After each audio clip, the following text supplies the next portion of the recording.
How's everyone doing today? I'm here to bring you what's probably the most broken Netrunner build in Cyberpunk 2077.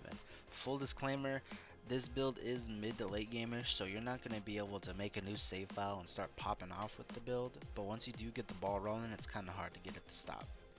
Now, I say mid game because I don't actually know where I am in the storyline of Cyberpunk, but I have done a grip of side gigs, and the thing that's going to wall you off from the build mainly is your street cred. You're going to need 30 street cred or so in order to purchase the items that are absolutely mandatory for the build.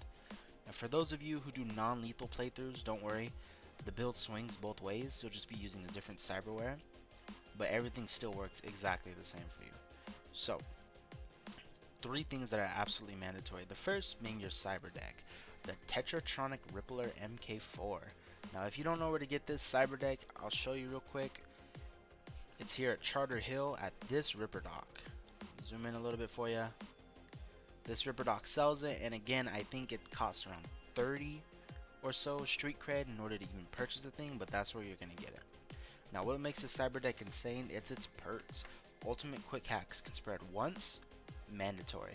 Reduces the RAM cost of ultimate quick hacks by 3, delicious. Reduces quick hack upload time by 75%, that's whatever. And then quick hack cooldown reduced by 45%, pristine. The other two mandatory items that you're going to need for this are Synapse Burnout Legendary and Suicide Legendary. Again, if you're going non-lethal, you'll be using System Reset, but you still need the Legendary Suicide Cyberware in your deck.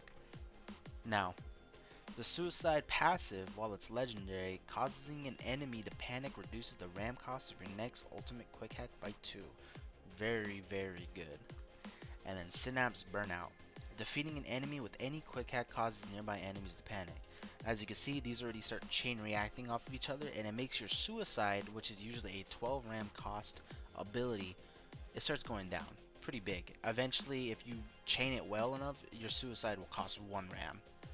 Now, System Reset also has a good passive. Like, it doesn't have to be legendary, it could be the epic version, but the passive does just make your stuff cost even less than before, which is pretty awesome. Now, some of the skills that you'll be taking with this build in the quick hacking tree are going to be Forget Me Not. So every time someone either kills themselves or you use reset, you get some RAM back, because when you're fighting a lot of mobs, this will basically keep you going infinite.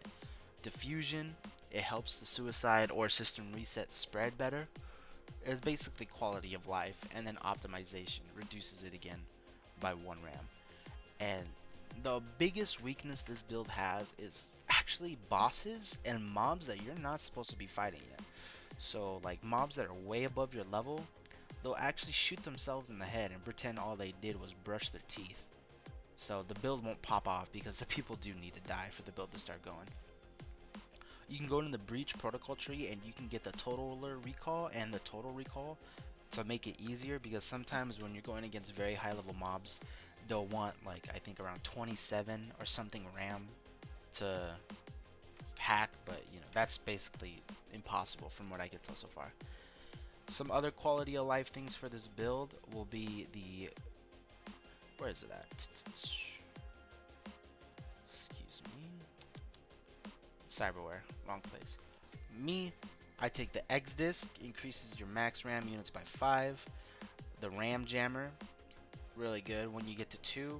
So like if stuff is just going bad, basically this gives you a lot of your RAM back. And then the memory boost. I have the rare version, but the epic version would be even better, because as you can see, defeating an enemy instantly recovers 2 Cyberdeck, and because these guys are going to be eliminating each other constantly, you're basically never going to run out of RAM. Especially if you get the epic version of this, which is 3 instead of 2. I just haven't found it. But let me show you the build in action real quick. So I already got these guys pinged. 9 RAM Suicide, I'll Suicide him. His friend also gets the Suicide. That's a free Suicide. That should have been 18 RAM right there. Actually 24 without the reductions. Let's see. After they defeat themselves, you can just walk through, go to the next guy, look at him. Suicide is going down to 7, and because this one didn't chain, but we'll let him defeat himself. And as you can see, our Suicide's on a very low cooldown because of the chain reactions. Now I'll Suicide this guy, This guy will suicide, and because these two suicided, the third guy over there panicked multiple times. And now, our suicide is 1. This OP quick hack that chain reacts instantly defeat enemies is now at 1. You can see where it gets crazy. Every time you defeat an enemy, look at the 38-second cooldown reduced to 3 seconds. That's what this build does for you. Again, the only weakness of the build is going against bosses or mobs that you shouldn't even be like attempting to fight because they won't suicide themselves. And this build works for system reset. I just didn't use it. It'll be the same process. You system reset somebody, they panic, you get free stuff back. But yeah, and that's the most broken Netrunner build I've seen in Cyberpunk. If you know any other ways to optimize this build, go ahead and let me know in the comments. But other than that, guys, I'll catch you later.